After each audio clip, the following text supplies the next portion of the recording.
गोटे कपल को देखाई थाए। एमानकर इरादा किछि भल नथिला। प्रकृतर एमानकर इरादा थिला गोटे ग्रोसरी दुकान को चोरी करिबा, जहा पई कि सेमाने पूरा तैयारी करी आसिथिले। दुकान रो सब चोरी करि सारला परे तथापि तांकर मन शांति हला नै, कारण से कैशियर रो पाखरे थिबा एक बक्सा को देखिदेले आउ जिद्दी कले ताको खोलिया पई। किंतु दुकानी कहिला कि तमे जहा खोजुचो ताहा से बक्स भितर नाही, सेथि पई ताको खोलोनी। किंतु से दुई जनक मनरे बहुत लोभ थिला, सेथि पई सेमाने से बक्स को खोली देले। तापरे गोटे बंदूकर गुली फुटिला परी साउंड हे। आमे सीधा पहुंची गले इराना नामक थिबा एक जंगल रे, जहा कि सेठी सुहानी नामक एक झियो एकुटिया बुलुଥାଏ। काहे केजानी से केते दिन तारु रास्ता बोली एही जंगल रे बुलुଥାଏ। आगरे पछरे तार केही नथांती, भगवान जानती ताहा साथी रे कोन होइछ। किंतु एबे ताकू गोटे काठर घर देखा जाए। से सांगे सांगे से घर को चली जाए। से घरे केते सामान पड़िथिबार से देखे, जेउठी कि ताकू एक खाइबार बैग देखा जाए। से बैग भितर जहा थाए से ताकू खाइबा स्टार्ट कर दिए।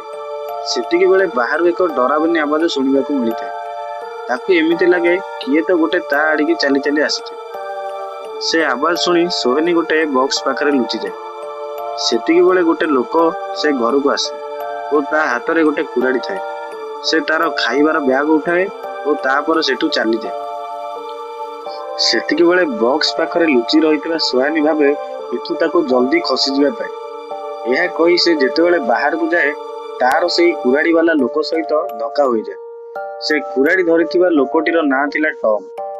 किंतु टॉम सुहानी रो किछि क्षति न करी ताको सहाय्य कला। सेतिके बेले सुहानी ताको कहिला, मु बहुत भोकरे थिली, सेथि पई तम बैग रु किछि खाइबा नैछि, मते क्षमा करि दो, कारण मु 2 दिन होला किछि खाइनी। प्रकृत रे सुहानी रो कार खराब हो जाइथिला और तार स्वामी मेकानिक खोजिया पई जाइथिला, किंतु फेरी नथिला। किंतु कथा एठी टॉम रो कार भी खराब हो जाइथिला। से मध्य एठारे 3 दिन होला फसिकी अछि। सेतिके बेले सुहानी कहिला, मते एबे एठू जिबाकू पड़िबो, कारण मो स्वामी कार पाखकू आसी जिबेनी। एही कथा सुनिबा परे टॉम मध्य ता सहित जीवा पई स्थिर कला। हेले से कार पाखरे पहुंचला परे देखंती तो सेठारे केही नथांती। सेथि पई से दुई जण कार भितरु किछि गरम कपड़ा आनी पुणी सेही काठर थिबा घर भितर को चली आसंती, कारण सेही जगारे राति रे बहुत ठंडा पड़ी थाए। सेथि पई टॉम सुहानी को गोटे कमल घोड़ियाबा पई देई थाए। सेतिके बेले सुहानी भाबुଥାଏ कि मो स्वामी मते मझी जंगल रे एकुटिया छाड़ी कोन पई चली गले, मते भी तो तांको साथी रे नहीं परिथांते। एवं कहिला, मु प्रेग्नेंट अछि बोली बोधे से मते छाड़ी के पळेले। एही कथा सुनि सारला परे टॉम कहिला, तमे मो जगारे सोई पड़ो, मु तळे सोई पड़ुछि। सोईबा पूर्व टॉम ताको पीबा पई किछि पानी देला, जहाकू कि से पाखरे थिबा एक झरणारू आनी रखिथिला। अजीब कथा ये थिला कि जे टॉम जेतेबेले सकाळू से झरणा पाखो गला, से झरणा ही गायब हो जाय था। एही कथा विषय रे दुई जण कथाबार्ता होई जांती। झरणाटी किपरि गायब हैला से विषय रे दुई जण कथाबार्ता होई सेही घर को फेरी आसंती। ओ किछि समय परे राति होई थाए एवं दुई जण सोई पड़ंती।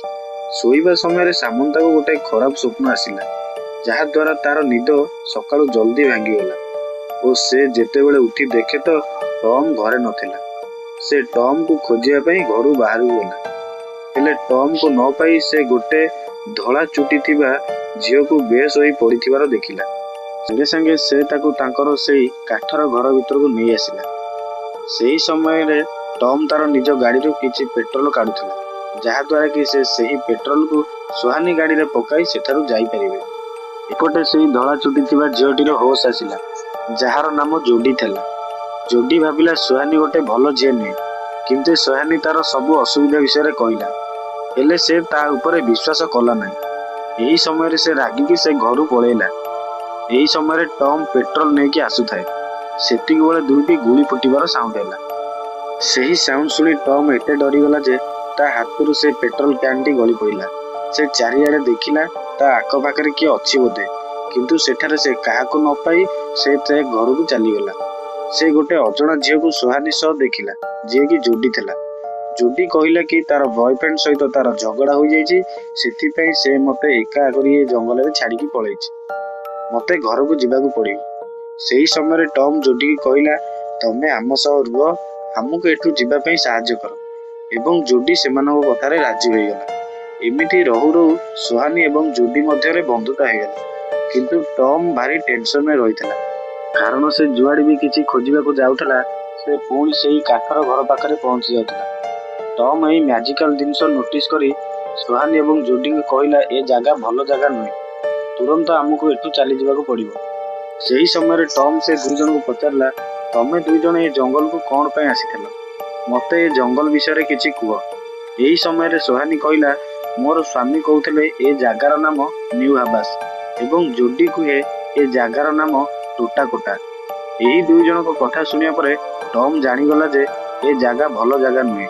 ଟମ୍ ଚିନ୍ତା କଲା କାଲି ସକାଳୁ ଏ ଜାଗାରୁ ବହୁତ ଦୂରକୁ ଚାଲିଯିବା ପାଇଁ, ଯାହାଦ୍ୱାରା କି ତାଙ୍କୁ କାହାଠାରୁ ସାହାଯ୍ୟ ମିଳିପାରିବ। କିନ୍ତୁ ସେ ରାତିରେ ଜୋଡି ଏବଂ ସୁହାନିକୁ ଅଜବ ଅଜବ ସ୍ୱପ୍ନ ଆସିଲା, ଯାହାକି ସେମାନଙ୍କୁ କିଏ ଚୋର ଜବରଦସ୍ତି ଇଞ୍ଜେକ୍ସନ ଲଗାଇ ଦେଉଛି, ଯାହାଦ୍ୱାରା ସେ ଛଟପଟ ହେଉଛନ୍ତି। ତାପରେ ସକାଳ ହୁଏ ଏବଂ ସମସ୍ତେ ସେମାନେ ସେଠାରୁ ବାହାରି ଯାଆନ୍ତି। ସେହି ସମୟରେ ସାମନ୍ତାକୁ ଜୋଡି ତାର କିଛି ଅତୀତର କାହାଣୀ କହିଥାଏ, ଯାହାକି ତାର ମା ତାକୁ ଜନ୍ମ କରି ମରିଯାଇଥିଲା ଏବଂ ସେ ଅନାଥ ଆଶ୍ରମରେ ବଡ଼ ହୋଇଥିଲା। ସେତିକି ବେଳେ ଜୋଡି ଝୁଣ୍ଟି ପଡ଼ି ତଳେ ପଡ଼ିଯାଏ, ଯାହାଦ୍ୱାରା ତାର ପକେଟରେ ଥିବା ଟଙ୍କାର ବଣ୍ଡଲ ତଳେ ପଡ଼ିଯାଏ। ଏହି ଟଙ୍କାର ବଣ୍ଡଲ ଦେଖି ଟମ୍ ତାକୁ ପଚାରେ, ତୋ ପାଖରେ ଏତେ ଟଙ୍କା କୁଆଡ଼ୁ ଆସିଲା? ଏହା ଶୁଣି ଜୋଡି ତାକୁ କୁହେ, ସେ ଟଙ୍କା ମୁଁ ଏବଂ ମୋ ବୟଫ୍ରେଣ୍ଡ ମିଶି ସେଭ୍ କରି ରଖିଥିଲି। ଆସିବା ସମୟରେ ମୁଁ ତାଠାରୁ ଆଣିଥିଲି। ସେତିକିବେଳେ ତା ପାଖରେ ଗୋଟେ ଅଜୀବ ଜିନିଷ ଦେଖାଯାଏ, ଯାହା ଥିଲା ଏକ ହ୍ୟାଣ୍ଡେଲ, ଯେଉଁଥିରେ ଜୋଡି ଝୁଣ୍ଟି ପଡ଼ିଥିଲା। ଟମ୍ ତାର ନିଜ କୁରାଢ଼ୀରେ ସେହି ହ୍ୟାଣ୍ଡେଲଟିକୁ ଭାଙ୍ଗିଥାଏ, ଯାହାକି ଏକ ଜର୍ମାନୀ ବଙ୍କର ଥିଲା, ଯାହା ଭିତରେ କିଛି ଜଙ୍ଗଲୀ ସାମାନ, ଆର୍ମିମାନଙ୍କର ନକ୍ସା ଏବଂ କିଛି କ୍ୟାମ୍ପ ପଡ଼ିଥିଲା। ସେହି ସମୟରେ ସୁହାନି କହେ, ମୋ ବାପା ଆର୍ମିରେ ଥିଲେ, ସେଥିପାଇଁ ମୁଁ ଏ ସାମାନକୁ ପୂର୍ବରୁ ଦେଖିଛି। ସେହି ସମୟରେ ସେହି କ୍ୟାନ୍ ଗୁଡ଼ିକୁ ଟମ୍ ତାର ନିଜ ବ୍ୟାଗରେ ରଖି ବାହାରକୁ ଆସେ। ପୁଣି ଦେଖେ ତ ସେମାନେ ପୁଣି ସେଇ ଭଙ୍ଗାର କାଠର ଘର ପାଖରେ ପହଞ୍ଚି ଯାଇଛନ୍ତି। ସେମାନଙ୍କ ହିସାବରେ ସେମାନେ ସିଧା ଯାଉଥିଲେ, ହେଲେ ସେମାନଙ୍କ ହିସାବରେ ଏଠି କିଛି ଚାଲେ ନାହିଁ। ଏହି ସମୟରେ ରାତି ହୋଇଥାଏ ଏବଂ ସେମାନେ ସମସ୍ତେ ମିଶି ଡିନର କରନ୍ତି। ସେତିକିବେଳେ ଜୋଡି ତାଙ୍କୁ କହେ ସବୁ ସତ କଥା, ଯେ ମୁଁ ଚୋରି କରେ, ଚୋରି କରିବା ଛଡ଼ା ମୋତେ କିଛି ଆସେନି। ସୁହାନି ତାକୁ ରିକ୍ୱେଷ୍ଟ କଲା କି ସେ ଟଙ୍କା ମୋତେ ଆଉଥରେ ଦେଖା, ମୁଁ କେବେ ହେଲେ ଏତେ ଟଙ୍କା ଏକାବେଳେ ଦେଖିନି। ଏବଂ ଜୋଡି ତାକୁ ଟଙ୍କା ଦେଖାଇ ଦିଏ, ଯାହାଦ୍ୱାରା ସୁହାନି ପୁରା ଖୁସି ହୋଇଯାଏ। 1984 ମସିହାର ଷ୍ଟାମ୍ପ ଲାଗିଥାଏ, ଯାହାକି ଭବିଷ୍ୟତର ଟଙ୍କା ଥିଲା, ଏବେର ନଥିଲା। ଏବେ ତ 1964 ମସିହା ଚାଲିଥିଲା। ଅଜୀବ କଥା ଇଏ ଥିଲା କି ଗୋଟିଏ ଜାଗାରେ ଦୁଇ ଜଣ ଥିଲେ, ଜଣେ 1964 ମସିହାର ଆଉ ଜଣେ 1984 ମସିହାର। ସେହି ସମୟରେ ଟମ୍ ଘରକୁ ଆସିଥିଲା। ସେମାନେ ଟମ୍କୁ ମଧ୍ୟ ପଚାରିଲେ, ତମେ କୋଉ ମସିହାର? ଟମ୍ କୁହେ, ମୁଁ 2011 ମସିହାର। ଏବଂ ସେମାନେ ଟମ୍କୁ ନିଜ ନିଜ ମସିହା କଥା କୁହନ୍ତି। ଏହା ଶୁଣି ଟମ୍ ତାଙ୍କର ମଜାକ ଉଡ଼ାଏ ଏବଂ ପୁଣି ତାଙ୍କ କଥାକୁ ବିଶ୍ୱାସ କରେ, ଭାବେ କିଛି ତ ଆମ ସହ ହେଉଛି। ସେହି ସମୟରେ ବାହାରୁ ଗୋଟେ ଗୁଳି ଫୁଟିବାର ସାଉଣ୍ଡ ହୁଏ। ସେମାନେ ଯେତେବେଳେ ଦେଖନ୍ତି ଗୋଟେ ବ୍ୟକ୍ତି ହାତରେ ବନ୍ଧୁକ ଧରି ତାଙ୍କ ଆଡ଼କୁ ଆସୁଥିଲା। ଏମାନଙ୍କର ତ ସାହାଯ୍ୟର ଜରୁରତ ଥିଲା, ସେଥିପାଇଁ ସେମାନେ ବାହାରକୁ ଗଲେ ଏବଂ ତାକୁ କହିଲେ, ଆମେ ଅସୁବିଧାରେ ଅଛୁ। କିନ୍ତୁ ସେ ସେମାନଙ୍କ କଥା ନ ଶୁଣି ସେମାନଙ୍କୁ କିଛି ଜର୍ମାନୀ ଭାଷାରେ କହିବାକୁ ଲାଗିଥାଏ। ଟମ୍ ଏହି ଭାଷା କିଛି ବୁଝିପାରୁନଥାଏ, କିନ୍ତୁ ସେ ଜାଣିଗଲା ଯେ ମୋ ହାତରେ ଯେଉଁ କୁରାଢ଼ୀ ଅଛି ସେ ତାକୁ ତଳେ ପକାଇବା ପାଇଁ କହୁଛି। ସେଥିପାଇଁ ସେ କୁରାଢ଼ୀକୁ ତଳେ ପକାଇଦେଲା। ସେତିକିବେଳେ ଜର୍ମାନୀ ଲୋକ ଟମ୍ର ମୁହଁକୁ ବନ୍ଧୁକରେ ପିଟି ଦେଇଥାଏ, ଯାହାଦ୍ୱାରା ଟମ୍ ଅଚେତ ହୋଇ ତଳେ ପଡ଼ିଯାଏ। ଟମ୍ ଆଖି ଖୋଲି ଦେଖେ ତ ସେ କାରାଗାରରେ 3 ଜଣ ଯାକ ବନ୍ଧା ହୋଇଥିଲେ, ଆଉ ଜର୍ମାନୀ ଲୋକ ସେଠାରେ ନଥିଲା। କିଛି ସମୟ ପରେ ସେ ଜର୍ମାନୀ ଲୋକଟିକି ଫେରିଲା। ଟମ୍କୁ କାରାଗାରରୁ ବାହାରକୁ ନେଇ ଗୋଟେ ଗଛରେ ବାନ୍ଧି ବହୁତ ମାରିଲା ଓ ତାପରେ ସେ କାରାଗାରକୁ ଆସି ସୁହାନି ଏବଂ ଜୋଡିକୁ ପଚାରିଲା, ତମେ କିଏ? ଏଠି ତମର କାମ କ'ଣ?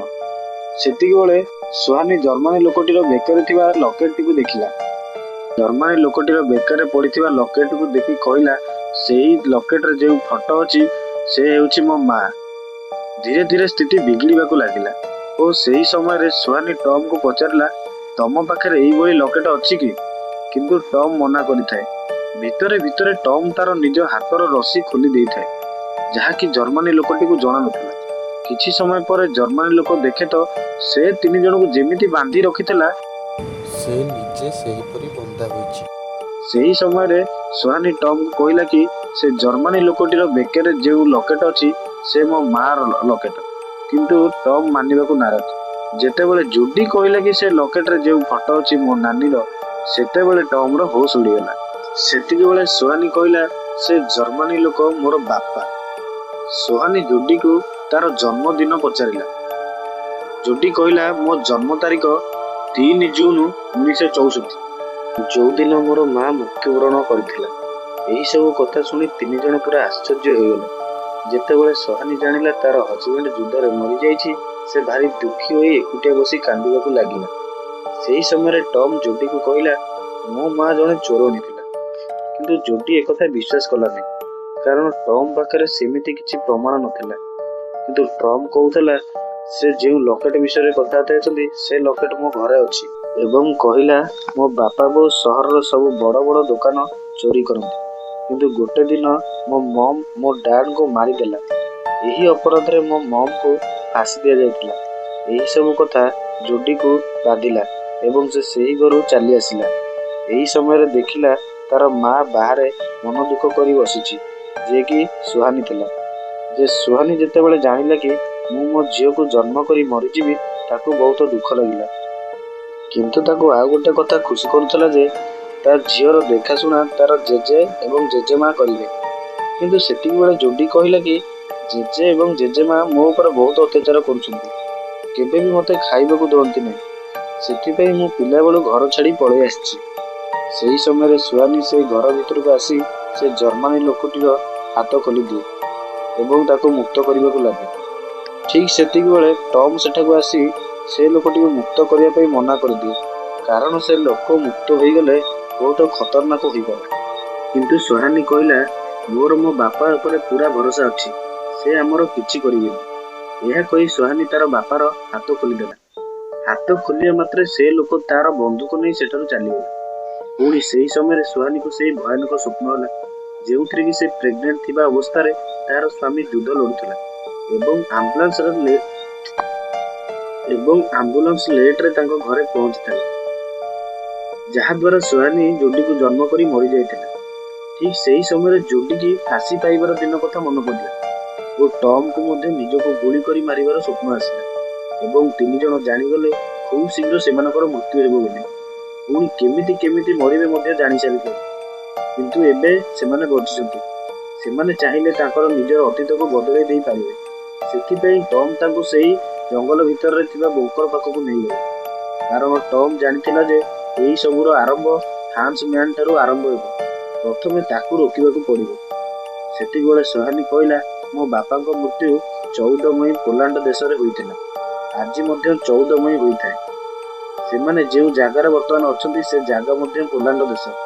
ଏବେ ସେମାନଙ୍କ ପାଖରେ ସମୟ ଅଛି ସୁହାନୀର ବାପାକୁ ବଞ୍ଚାଇବା ପାଇଁ, କାରଣ ଟମ୍ ଜାଣିଗଲା ଯେ ସେ ଯଦି ସୁହାନୀର ବାପାକୁ ବଞ୍ଚାଇ ଦେବ, ତା ବାପା ସୁହାନୀକୁ ପ୍ରେଗନେଣ୍ଟ ଥିବା ଅବସ୍ଥାରେ ମେଡିକାଲକୁ ନେଇ ତାକୁ ବଞ୍ଚାଇ ପାରିବ।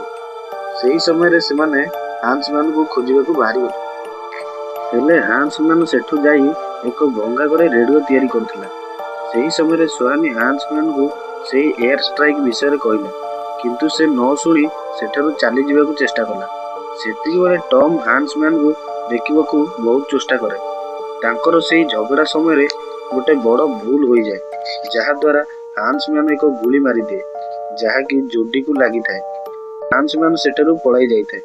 ହେଲେ ସୁହାନୀ ଓ ଟମ୍ 2 ଜଣ ମିଶି ଜୁଡିକୁ ନେଇ ସେ ଘରକୁ ଆସିଲେ।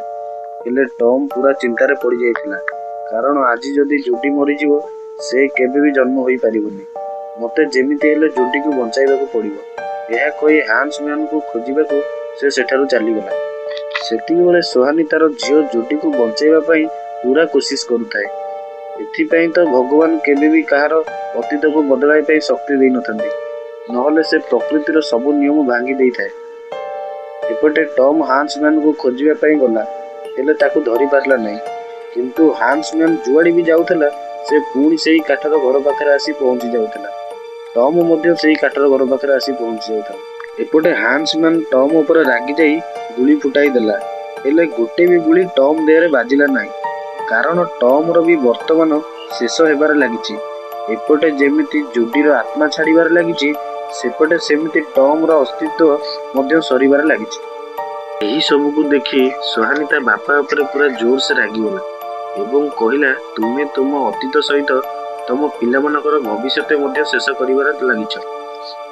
ଏହା ଶୁଣି ହାନ୍ସମ୍ୟାନ୍କୁ ତା କଥାରେ ବିଶ୍ୱାସ ହେଲା, କିନ୍ତୁ ସେତେବେଳକୁ ବହୁତ ଡେରି ହୋଇଯାଇଥିଲା।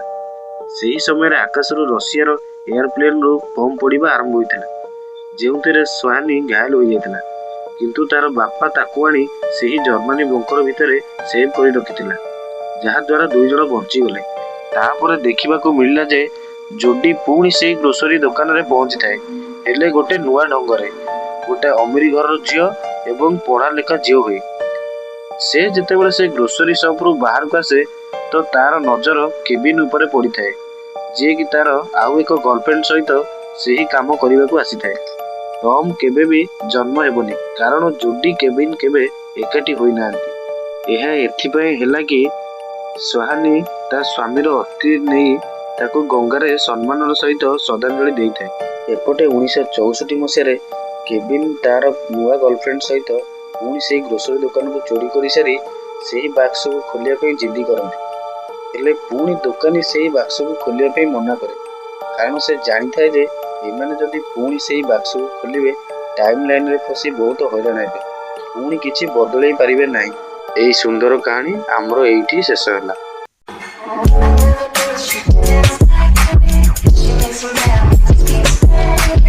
¿Cómo se llama?